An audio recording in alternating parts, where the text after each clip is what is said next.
UK story house লিখেছেন। বাংলাদেশ থেকে মাস্টার্সে UK আসবো রিসার্চ কোর্স। আমি অবিবাহিত। এজেন্সি বলছে হাসব্যান্ড আসতে পারবে। এটা কতটুকু সঠিক? অফার লেটার বা ভিসা হওয়ার পরে বিয়ে করলে এপ্লাই করা যাবে না আগে বিয়ে করতে হবে?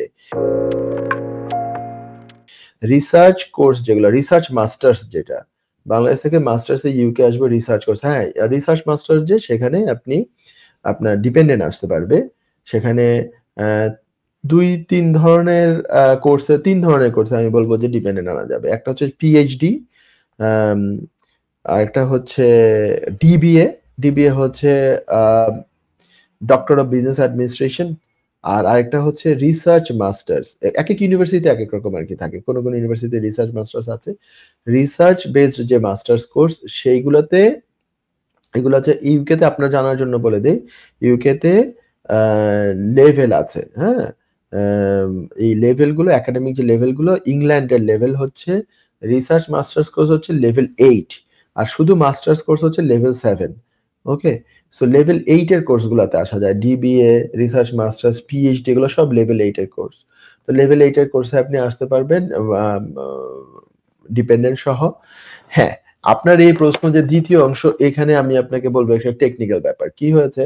একজন মানুষ ভিসা পেলেন। ভিসা পাওয়ার 15 দিনের ভিতরে উনি চলে আসবেন ইউকেতে। কারণ তার প্রায় 3 সপ্তাহের মধ্যেই তার তো কোর্স শুরু হতে যাচ্ছে। এই 15 দিনের মধ্যে হুট করে উনি বিয়ে করলেন এবং এই বিয়ে করে উনি চলে এসেছেন 15 দিনের দিন।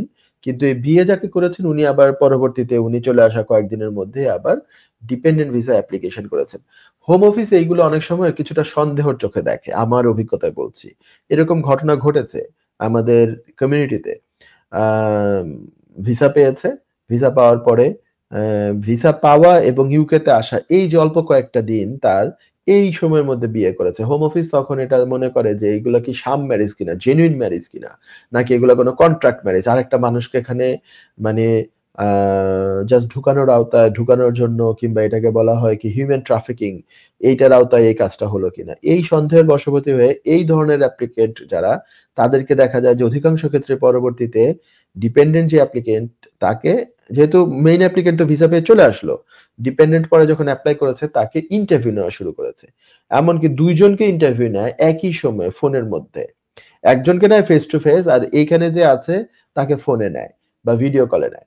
তো এই যে ইন্টারভিউ নিয়ে যদি দেখে যে কোনো গরমিল আছে, কোনো কন্ট্রাডিক্টরি আনসার চলে এসছে বা কোনো লাইক মিলে নাই আনসার গুলো, তাহলে কিন্তু ভিসাটা রিফিউজ হয়। অনেক সময় এটা যদি ফেক বা ফলস একেবারে প্রমাণিত হয়ে যায় ওদের কাছে তাহলে কিন্তু এবার ১০ বছরের জন্য ব্যান হয় এবং এইখানে যে এসছে স্টুডেন্ট কিংবা ওয়ার্ক পারমিট হোল্ডার যে ওইভাবে করে এসছে তার কিন্তু ভিসা কার্টেল হলে হতে পারে যদি বুঝে যে সে এই ধরনের অ্যাক্টিভিটির সাথে সে জড়িত ছিল যেটা ক্রিমিনাল অফেন্স। আইনত একজন তো যেকোনো সময় বিয়ে করতে পারে। যদি এটা জেনুইন বিয়ে হয় এবং এরা যদি ইন্টারভিউ যদি হয়, ইন্টারভিউ যদি কোনো অসুবিধা না হয় তাহলে কোনো অসুবিধা নাই।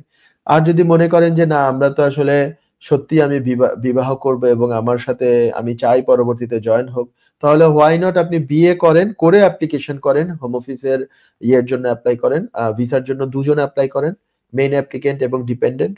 তাহলে তো কোনো অসুবিধা নাই। তো এটা আ মানে অ্যা ওরা অনেক সময় একটু সন্দেহ করে ইদানিং। কারণ হচ্ছে আমাদের কমিউনিটিতে এই ধরনের খারাপ ঘটনা ঘটেছে যে একজন অ্যাপ্লিকেন্ট কিন্তু ভুয়া বিয়ে দেখিয়ে আরো কত মানুষকে নিয়ে এসছে। অনেকে একেকজন একজন করে নিয়ে এসছে। যতজন আ স্পেশালি কেয়ার ওয়ার্কার ভিসা এটা খুব বেশি পরিমাণে অ্যাবিউজ হয়েছে। যার ফলশ্রুতিতে দেখেন কেয়ারের যে ২ টা কোড 6135, 6135, 36, 6135, 6136 এই ২ টাই এখন আর ডিপেন্ডেন্ট এ আনা যায় না। এরা বন্ধ করে দিল। কারণ হচ্ছে ভুয়া বিয়ে দেখিয়ে অনেক মানুষ এসছে। এগুলো পরবর্তীতে এয়ারপোর্টে ধরেছে কিংবা দেশি ইন্টারভিউর মাধ্যমে ধরেছে।